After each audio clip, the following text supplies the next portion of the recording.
नमस्कार, सुप्रभात सभी प्यारे प्यारे से विद्यार्थियों को एक बार पुनः मैं आप सभी का हिंदी की कक्षा में स्वागत करती हूँ। तो चलिए प्यारे बच्चों, 2 कवि हम कर चुके हैं। आज हम करने जा रहे हैं अपने तीसरे कवि, जिनका नाम है रसखान। तो आज हम करेंगे रसखान के सवैये। तो चलिए, रसखान जी अपने सवैयों में क्या बताना चाहते हैं, चाहे वे मनुष्य बने, चाहे वे पशु बने, पक्षी बने, पत्र बने, यानी कुछ भी वो अगले जन्म में बने, किंतु वे चाहते हैं कि हर हाल में वो कृष्ण ही बने, कृष्ण का ही रूप ले, कृष्ण की गाय बने, कृष्ण का पहाड़ बने। तो हर तरीके से वो क्या है, कृष्ण के प्रति अपना प्रेम दिखा रहे हैं, कृष्ण के प्रति अपनी श्रद्धा दिखा रहे हैं। तो देख लिए पहला सवैया, मानुष हो तो वही रसखानी, बसों व्रज गोकुल गांव के ग्वारन, जो पशु हो तो कहा बस मेरी, चरो नित नंद की धेनु मंजारन। पाहन हो तो वही गिरी को, जो कियो हरि छत्र पुरंदर धारन, जो खग हो तो बसेरो करो मिली, कालिंदी कूल कदम की डारन। यहाँ पर रसखान ने ब्रज के प्रति अपनी श्रद्धा का वर्णन किया है। चाहे मनुष्य का शरीर हो या पशु का, हर हाल में ब्रज में ही निवास करने की उनकी इच्छा है। कहते हैं यदि मनुष्य हो तो गोकुल के गवाल के रूप में बसे, यदि पशु हो तो नंद की गायों के साथ चरना चाहिए, और यदि पत्थर हो तो उसे गोवर्धन पहाड़ पर होना चाहिए, जिसे कृष्ण ने अपनी उंगली पर उठा लिया था।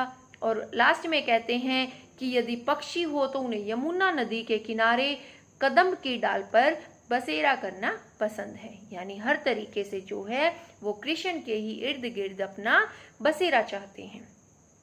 दूसरा सवैया, या लुटकियरु कामरिया पर रास तिहू पुर को तजी डारो, आठों सिद्धू नौ निधे के सुख नंद की गाई चराई बिसारो, रसखान कबो इन आखिन सो, ब्रज के बन बाग तड़ाग निहारो, कोटिक ए कल धोत के धाम करील के कुंजन ऊपर वारो। अर्थात यहाँ पर रसखान जी क्या कहते हैं कि गवालों की लाठी और कंबल के लिए, जो कृष्ण की जो लाठी है उसके लिए और जो कंबल है उसके लिए, वो तीनों लोगों का राज भी त्यागना पड़े उनको, तो वो उसके लिए भी तैयार हैं।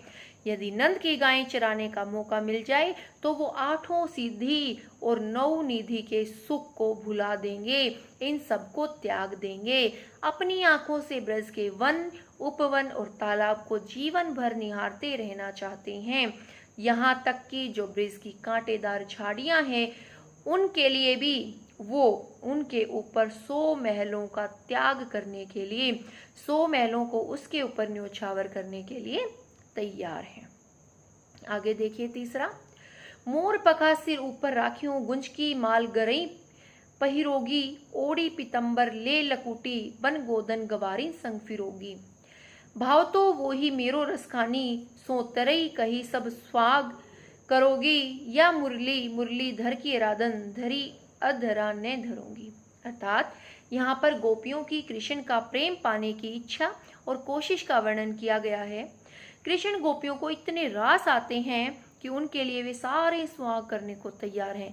वे मोर मुकुट पहनकर, गले में माला डालकर, पीले वस्त्र धारण करके और हाथ में लाठी लेकर पूरे दिन गायों और गवालों के साथ घूमने को तैयार हैं। लेकिन उनकी एक शर्त है।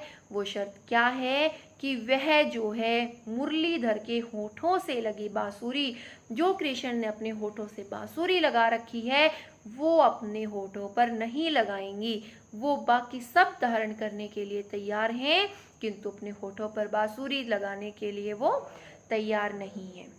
आगे देखिए, काननी दे अंगूरी रहीबो, जबही मुरली धुनी मंद बजेई, मोहिनी तानन सो रसखानी, अटा चढ़ी गोधन गेही तो गेही। टेरी कहू सिगरे ब्रज लोगनी, कालई को कितनी समझुई, माडरी वा मुक्की मुस्कानी, माई रीवा मुक्की मुस्कानी, संभारी न जयही न जयही न जयही। यहाँ पर गोपियां अब कृष्ण को रिझाने की कोशिश कर रही हैं। वे कहती हैं कि जब कृष्ण की मुरली की मधुर धुन बजेगी तो उसमें मग्न होकर हो सकता है कि गायें भी अटारी पर चढ़कर गाने लगें, लेकिन गोपियां अपने कानों पर उंगली रख लेंगी ताकि उन्हें वो मधुर संगीत ना सुनाई पड़े।